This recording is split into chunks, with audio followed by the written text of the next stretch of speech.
যে রাস্তাটা দেখতেছেন রাস্তার মাঝখান দিয়ে খনন করা হলো এজন্য এখানে যখন সামান্য বৃষ্টি হয় বা বেশি বৃষ্টি হয়, এই বৃষ্টি হওয়ার কারণে রাস্তার ভিতরে পানি জমে থাকে। এই পানি জমে থাকার কারণে মানুষের হাঁটতে কষ্ট হয়। এখানে যদি বলি মানুষের কতটুকু মানুষের বা কতগুলা মানুষের বসবাস, এখানে প্রায় ৫০০ থেকে ৬০০ পরিমাণ ঘর আছে।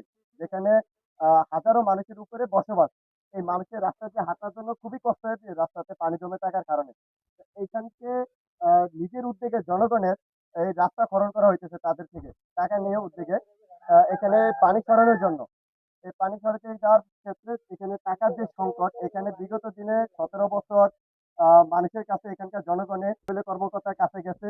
যার ফলে সেখান থেকে কোনো কাজের উদ্যোগে কোনো কিছু পাওয়া হয়নি। তখন আ বাধ্য হয়ে জনগণ নিজের উদ্যোগে এই কাজ করা হইতেছে। এখানে প্রায় ১৫০০ গজ পাইপ লাগবে। এই পাইপের জন্য পাইপ দিয়ে দিল পানি সরানোর জন্য। এখন যদি একটু দেখেন রাস্তাটা কতটুকু বড়, একটু এদিকে দেখান।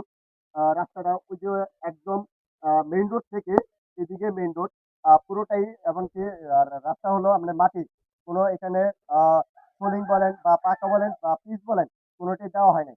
এখন এখানকার জনগণের আস্থা বা জনগণের যে চাওয়া পাওয়া সেটা হলো এখানকার এমপিও দৌলত খান বরানগরীর জনাব আলহাজ হাফিজুরের দৃষ্টি আকর্ষণ যেন তার সহযোগিতায় এই রাস্তাটা যেন আরো ভালোভাবে করে দেওয়া হয়। যেন এখানকার মানুষে আরো ভালোভাবে রাস্তা দিয়ে চলাফেরা করতে পারে। এখানকার অনেক বাচ্চা আছে যারা স্কুলে যায়, অনেক বৃদ্ধ লোক আছে যারা চলাফেরা করে বা হসপিটালে যাওয়ার জন্য তাদের খুবই কষ্টকর। এজন্য সরকারের কাছে